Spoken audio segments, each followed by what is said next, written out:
Hey everyone, I am Dr. Ryan Bailey. I am a board certified pelvic floor physical therapist, and today I want to talk to you about this one study that has been going around, especially in the fitness realm, that discusses exercises that increase strength in the pelvic floor more than Kegels. And the reason why I want to bring this up is because even though these are great exercises and I use them with my patients, we have to consider this with a little bit of a caveat around how you are actually performing the exercises. Because if you are doing these exercises and you are not intentional around them, or if you are having any sign of pelvic floor dysfunction while doing them, they are not effective. So I want to run through some of these exercises that you may see floating around in social media and kind of break them down a little bit for you so you have a better understanding as to what you want to look for and how to be intentional around these exercises so that you're getting the most out of them. And then what to do if you do find that they are too challenging on your system, but you want to work up to them. So one of the first exercises that I introduce, as well as is in this study, are cat-cow exercises. And these are fantastic exercises because they work on spine mobility, pelvic mobility, which then also helps with hip mobility, and it also helps with your breathing system. So cat-cows are fantastic.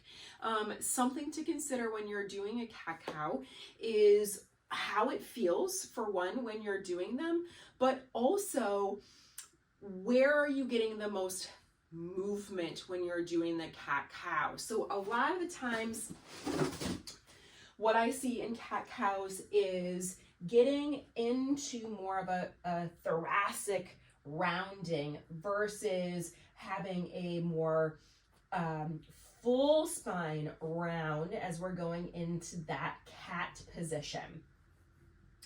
And so what you really want to kind of focus in on is when you are going into that cat position, do you feel like you are super duper tight in that low back, which is very common in postpartum because of that pulling of the belly forward and the shortening of the back extensors.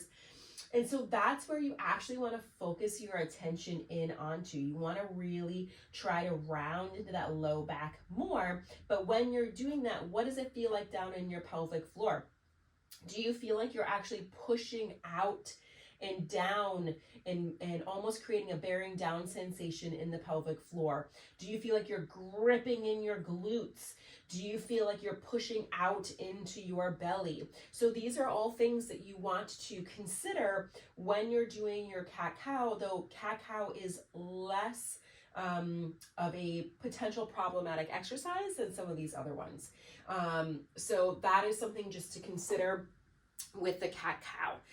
Another one that you want to consider that they claim as better than straight Kegels are bridges. Bridges are great exercises because they target so many areas of the body, from the glutes, the hamstrings. We can modify them by adding in squeezing something between the knees to add in the adductors.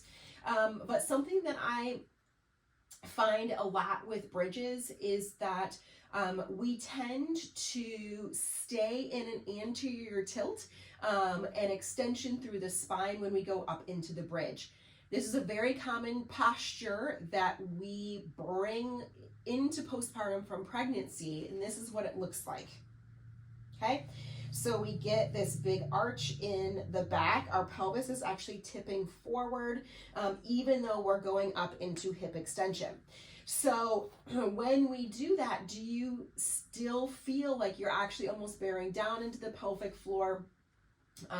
Or do you feel like you're gripping through your back muscles?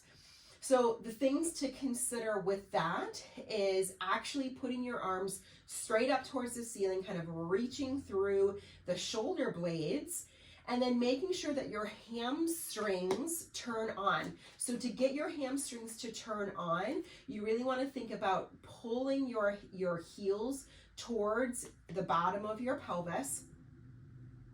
And then when you exhale, you're going to raise up only as far as you can control the positioning of your pelvis and of your spine so that you don't dump into that anterior tilt. And then you can raise back down. Now the power, the driver through that movement are your glutes. And if it's really hard for you to get into your glutes, it's going to be hard for you to get into your pelvic floor. So I then highly recommend putting a block or a pillow or a ball between your knees and squeezing that as you then go up into your bridge. It's going to add another dimension into that then actually gets much more into the pelvic floor. So those are things to consider when you're going through your bridge. Okay, so next we have our side plank clam.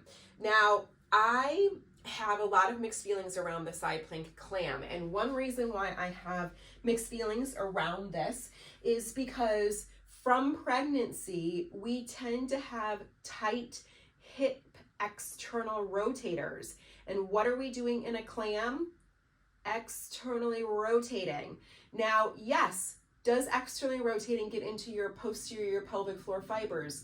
Absolutely. But what tends to happen is in pregnancy, we tend to live in this position a lot more because our body is trying to compensate for our balance, for our change in our center of gravity, to try to find some stability around those SI joints. And when we do that, it actually creates more tension.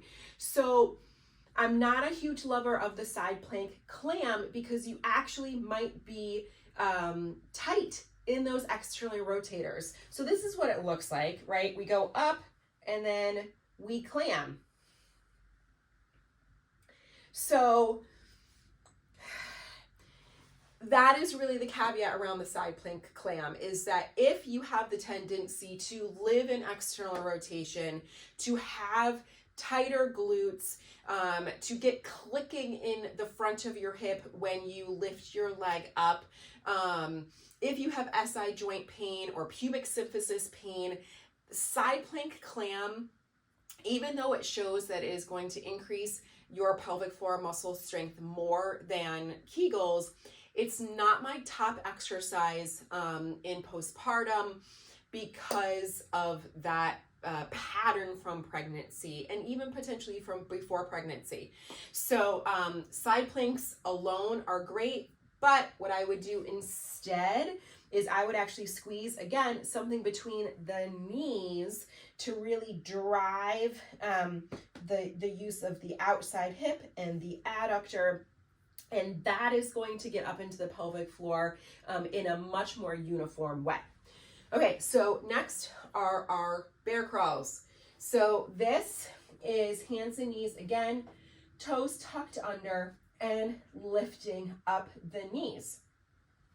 And then hovering or doing a myriad of leg exercises. So this really, this is a major pressure management exercise. And if you have a hard time managing the pressures within your abdominal core, your trunk, then it can actually put more pressure down into the pelvic floor, especially if you are a more oblique dominant abdominal wall person, meaning you contract more here, which then squeezes out the front of your abs. So the things to be aware of when you're going up into that bear is, what does it feel like in your abs? So when you go up, do you feel like you get a uniform abdominal contraction, or do you feel like you're pushing your belly out to get you up? Do you feel like you're pushing your pelvic floor out? Do you feel like you're tucking under? All of those things could be compensatory. And so it may be worth it, again, to squeeze something between the knees, and or just start to think about lifting your legs without actually lifting them, so that the intent behind it, you can really start to get into that abdominal uniform contraction through the midline. So that's something to think about with the bear crawl. Another thing to think about is keeping in a more neutral or slightly rounded position in the spine.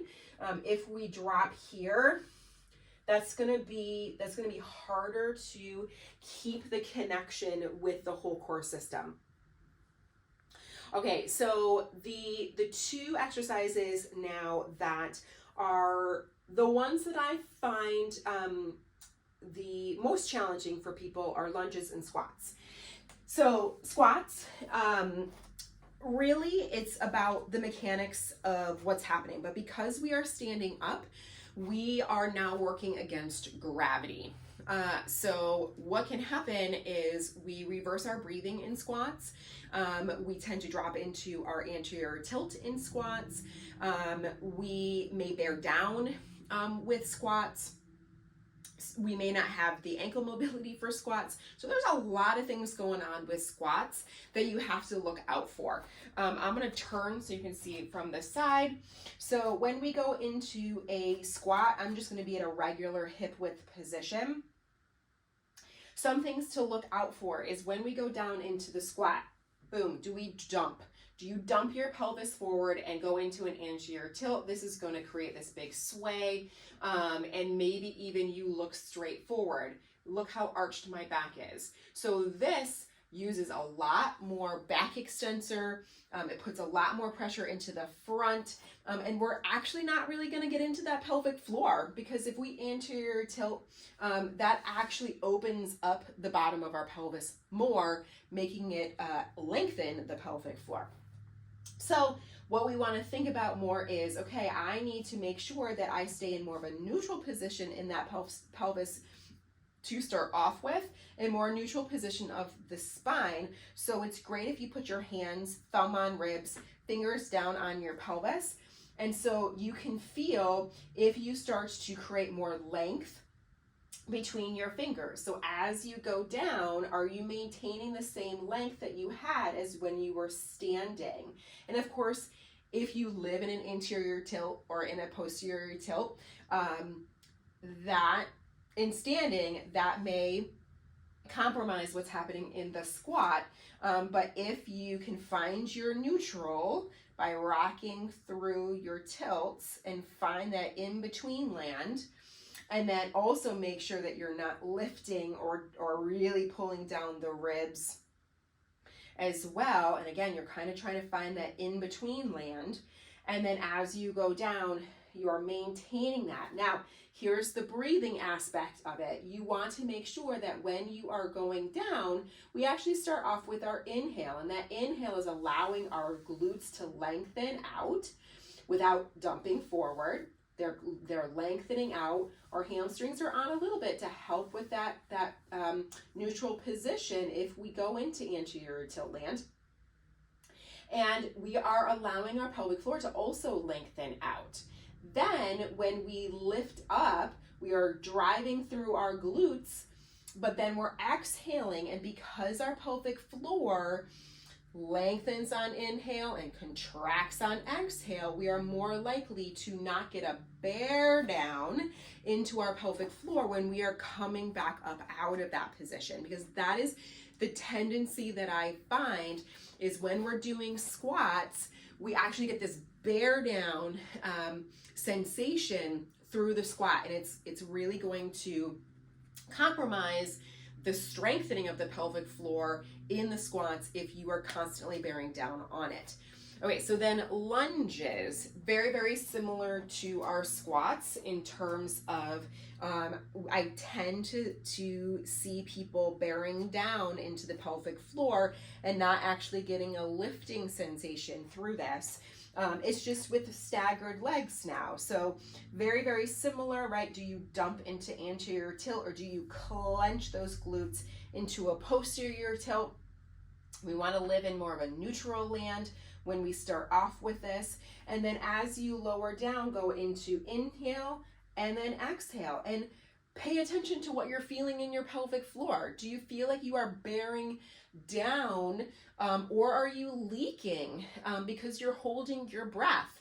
So those are the things that you really need to pay attention to when you're moving through this motion. Are you going too fast because you are stepping back, down, up, back in, and you're just going so fast that your body can't catch up? Your pelvic floor hasn't been able to improve its coordination and its endurance and its strength and just your awareness and connection to faster movement, which is again not necessarily going to help you strengthen. It's just creating a pattern of compensations that's trying to just keep it all together.